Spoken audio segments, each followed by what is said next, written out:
Bien, vamos a cambiar de tema porque el Ministerio de Transportes y Comunicaciones saca un reglamento para que los autos importados tengan una antigüedad máxima de 2 años. Y vamos a hablar sobre ese tema con Elio Tarazona, representante de la Asociación Automotriz del Perú. Gracias por estar aquí en Primera a las 12, señor Tarazona. Sin duda esta es una, digamos, una rebaja de los años que se pedía para importar vehículos, que era 5 años, ha disminuido de 5 a 2 años. ¿Por qué se ha dado esto y cómo toma la Asociación Automotriz del Perú esta decisión de parte del Ministerio de Transportes?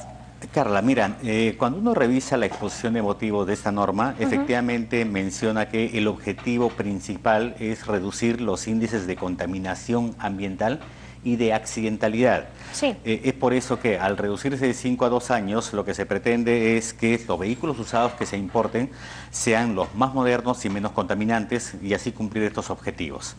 También es importante mencionar que esta norma no solo reduce la antigüedad de 5 a 2 años, sino también reduce el kilometraje de los vehículos usados, porque lo que se busca es también medir la obsolescencia.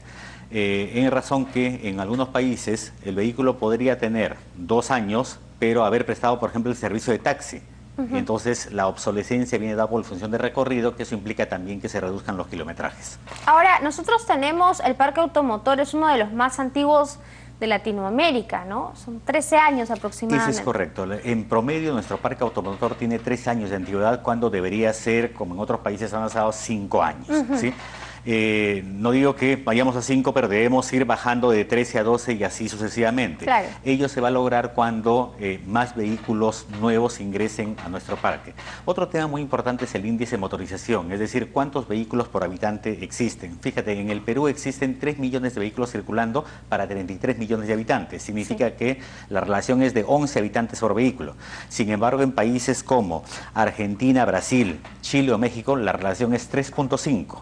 Y incluso países como Ecuador y Venezuela es 7.5. Pero acá dicen, no, ya no compren más carros, no usen bicicleta, bueno, el transporte público no funciona, pero si tenemos esa cantidad, digamos, de parque automotor las vías están colapsadas, digamos.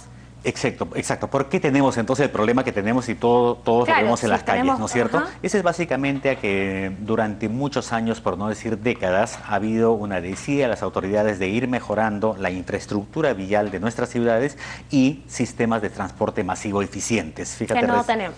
Que no tenemos. Claro, ese es uno de los problemas, pero digamos, podría, si existiera esta lógica de que hay mejor infraestructura y transporte público eficiente, digamos, podría incluso incrementarse el número de vehículos de parque automotor en nuestro país. ¿Debería?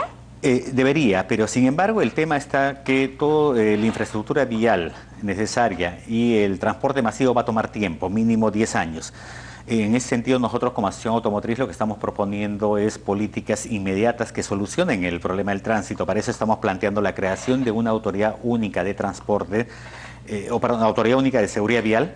Y lo segundo es la implementación de un centro de gestión de tráfico para pasar de los aproximadamente 500 semáforos o intersecciones semafóricas que tiene la ciudad a cerca de 4.000.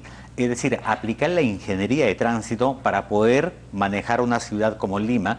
Y esto es completamente viable. Se requiere una inversión de 700 millones de dólares aproximadamente. Bueno, el día de ayer la municipalidad, Protransporte dijo que estaban avanzando con el tema de semaforización en la capital, que para marzo ya tendría entregado el proyecto.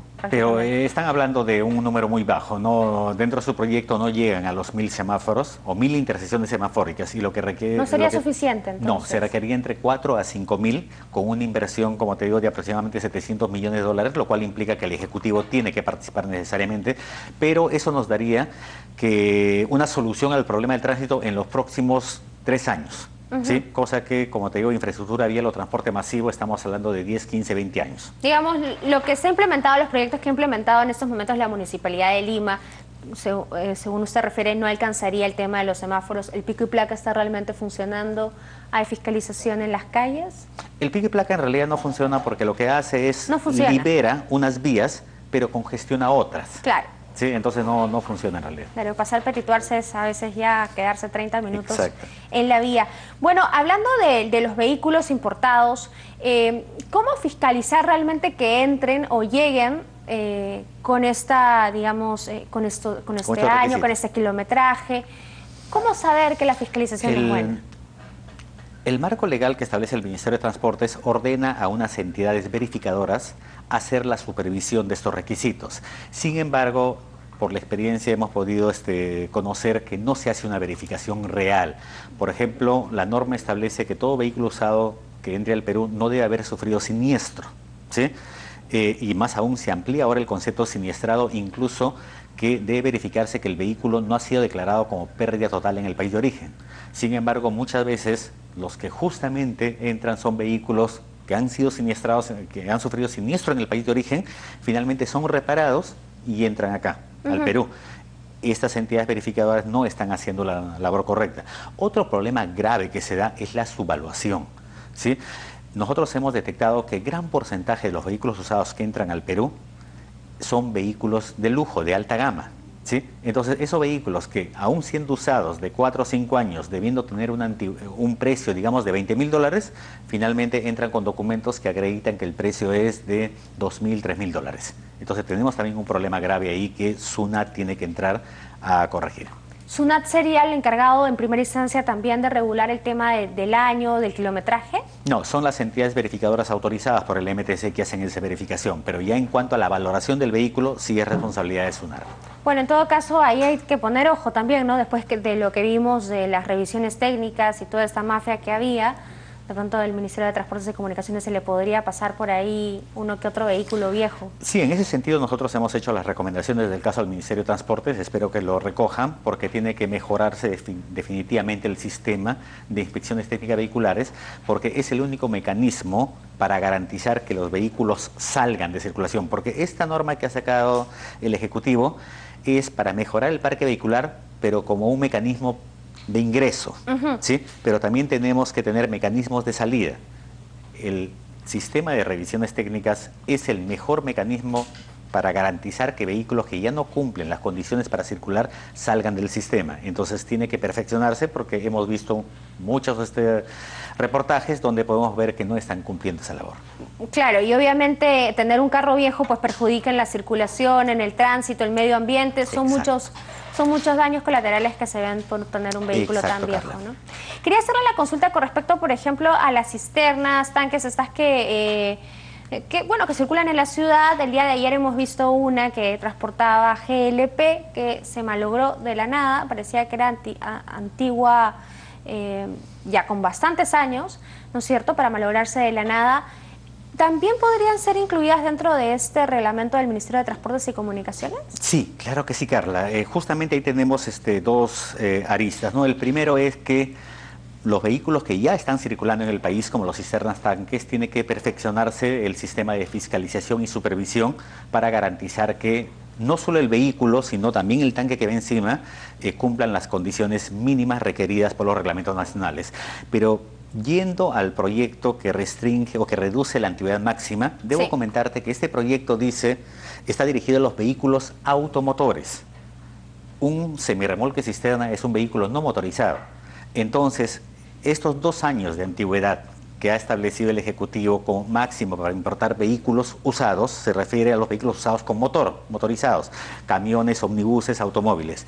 Los semirremolques cisterna, por ejemplo, como el de GLP, en realidad pueden ingresar con 20, 30, 40 años. No existe un límite de antigüedad. Pero qué peligro, ¿no? Exactamente. ¿Cuál es la recomendación entonces? La recomendación es que el Ejecutivo plantee un proyecto de ley para que esta norma, que es el decreto legislativo 843, restrinja en su integridad tanto a vehículos motorizados y a vehículos no motorizados. Porque, como te repito, el problema más grave se da cuando en países avanzados estos tanques son dados de baja, finalmente aprovechan algunos empresarios y los traen acá al Perú con más de 20, 30 años de antigüedad. Sin ninguna restricción. Sin ninguna restricción. La norma no establece restricción alguna para un vehículo no motorizado. ¿Y esa norma desde cuándo está, digamos? Esa norma está vigente desde el 96, Ya cuando se crearon los CETICOS y Sofratagna, es que se estableció esta normativa, y si bien es cierto, y ya no existen los CETICOS Sofratagna, se han ido haciendo pequeñas modificaciones que básicamente han consistido en la reducción de la antigüedad. Probablemente la situación ideal sería eliminar la importación de vehículos usados, porque fíjate, en Latinoamérica los únicos países donde se importan vehículos usados, aparte de Perú, es Bolivia y Paraguay. Y en el caso de Bolivia, por ejemplo, solamente se permite vehículos con 1 año de antigüedad máxima. O sea, aquí estamos como dejando entrar cualquier cosa. Después nos estamos quejando del tráfico. Exacto, se permite, nuestra norma es muy laxa, si bien es cierto, te repito, este decreto supremo mejora los requisitos al reducir de 5 a 2 años, pero se podría hacer más, ¿no?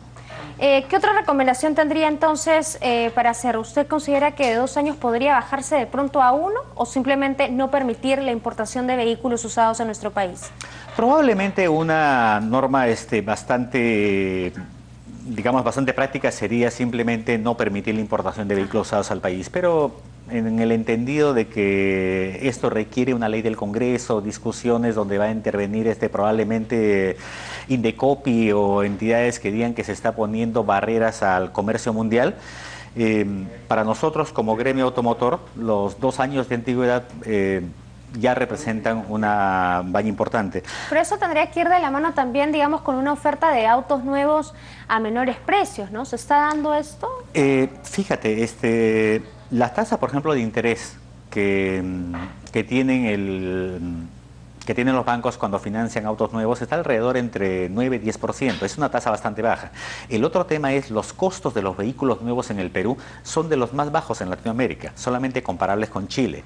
Si nosotros, por ejemplo, comparamos por internet el costo de un mismo vehículo en el Perú o el Brasil o en otro país, se va a dar cuenta que en los otros países tienen un mayor costo porque estos vehículos tienen una mayor carga impositiva. En el caso del Perú, la única carga que tienen es 10% selectivo, porque en ad valorem prácticamente nosotros tenemos ya tratados de libre comercio con todos los países del mundo, lo que ha hecho que prácticamente este impuesto sea cero. Entonces, solamente estamos sujetos al selectivo, que como te digo, en el mayor de los casos es 10% para vehículos con más de 1.500 centímetros cúbicos de cilindrada, y lo que nos pone en una situación bastante buena a nivel de Sudamérica. El precio de los vehículos en el Perú son bastante competitivos, Carla. Habría que mirar más. ¿Y cada cuánto uno debería cambiar su vehículo? Eso depende mucho de cada uno, ¿no? Pero sí, debería ser de 5 años el parque automotor, aproximadamente después de 5 años. Es más o menos el periodo en que debería cambiar, ¿no? Ahora, estos vehículos que salen en circulación tampoco estamos diciendo simplemente que se vayan a la chatarra. Probablemente va a haber un sector de la población que cambie cada 5 años, pero estos vehículos como segundo uso se van a otros nichos. ¿Sí? La norma, el periodo ideal de renovación debería ser cada 5 años para tener un parque más moderno, pero entendemos de que es muy complicado en el Perú. Sin embargo, creemos de que si nosotros seguimos impulsando políticas que promuevan la renovación de parque, la antigüedad de esta va a ir bajando y vamos a ir obteniendo cada vez mejores vehículos en circulación. Nuestro gremio viene preocupándose bastante en que nuestros asociados traigan vehículos cada vez más modernos y eficientes, ¿sí? Tal es así que nosotros, por ejemplo, actualmente en el Perú rige la norma Euro 4, en norma de emisiones. ¿Y por qué razón no podemos traer vehículos de una normativa superior? Porque no tenemos el combustible. Debemos esperar a que esté listo la refinería Talara para cuando nos den un mejor combustible, nosotros también podemos traer vehículos menos contaminantes sin ningún problema. Me parece que estamos bastante atrasados y luego nos quejamos, por ejemplo, del transporte público y estas cústers, ¿no es cierto?, que circulan, pues, pero hay que prenderlo moviendo 2 cables. En el tema del transporte público... Un poco ahí, Carla, lo que tenemos que mejorar son los mecanismos de control para vehículos en circulación. Te repetía, eso básicamente debe hacerse a través de las plantas de revisión técnica. Ajá, ¿sí? Pero no estaban funcionando. No están haciendo una labor adecuada porque básicamente tenemos una sobreoferta de plantas de inspección que hace que simplemente terminan compitiendo por conseguir un cliente. ¿sí? Y al ser una guerra de precios, sacrifican la calidad, simplemente por dar un certificado. Bien. Señor Tarazona, muchas gracias por haber venido aquí a Primero a las 12. Muchísimas gracias a ti. Bien, tenemos que hacer nosotros una pausa y ya regresamos.